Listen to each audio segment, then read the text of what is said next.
Tapi hal sorga adalah soal bagaimana kita punya hubungan dengan Tuhan. Bagaimana pengenalan akan Tuhan. Sebab di dalam suatu penginjilan kita akan memiliki suatu perkataan-perkataan Allah. Kita akan memiliki rencana-rencana Allah.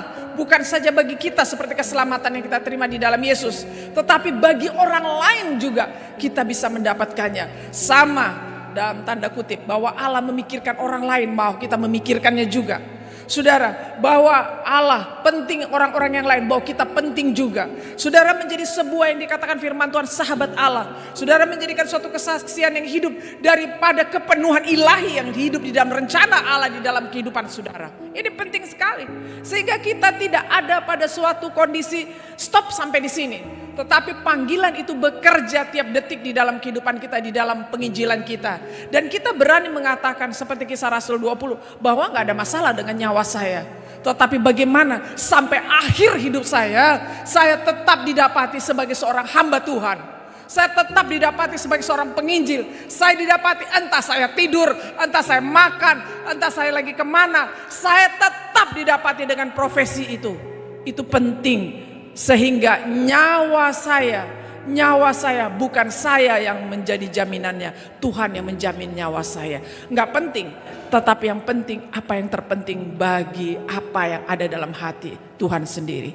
Saudara tahu kenapa dia datang ke muka bumi ini? Kita semua tahu bahwa karena begitu besar kasih Allah akan dunia. Karena cintanya Yesus kepada kita, dia mau datang. Sekarang cintanya Yesus kepada kita itu dinyatakan di dalam kasihnya kepada kita untuk dinyatakan kepada orang lain. Saudara menjadi penyambung lidah Allah di dalam kehidupan ini. Saudara seperti kelihatan seperti sebuah keindahan daripada ilahi yang hidup di muka bumi ini. Di kegelapan dunia, saudara menjadi terang dunia. Di kegelapan dunia, saudara menjadi suatu garam. Di kegelapan dunia yang tiada rasa, saudara menjadi betul-betul rasa yang luar biasa. Di kegelapan yang tidak ada terang, saudara seperti terang yang luar biasa. Saudara, ini suatu kabar yang sangat hebat. Suatu kabar yang sangat hebat.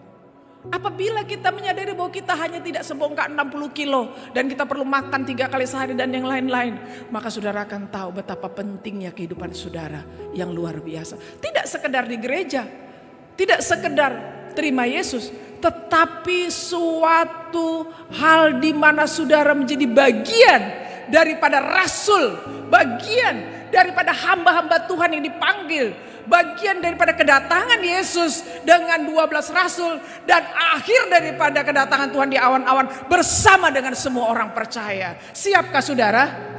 Siapkah saudara? Siapkah saudara? Siapkah saudara? Siapkah saudara? Ada di pada bagian yang terakhir, seperti rasul membukanya, saudara benar-benar mengakhirinya. Saudara adalah bagian yang terpenting daripada segala zaman untuk mengakhiri semua penginjilan ini. Rasul memulai 2000 tahun yang lalu. Tapi saudara mengambil bagian sebagai orang yang terpenting seperti rasul itu juga tidak ada yang menyayangkan nyawanya. Tapi kalau kita masih mikir, perlu ini, perlu itu, perlu ini dan itu dan ini dan itu dan ini dan itu. Maka apa yang terjadi saudaraku? Kita akan kehilangan maknanya.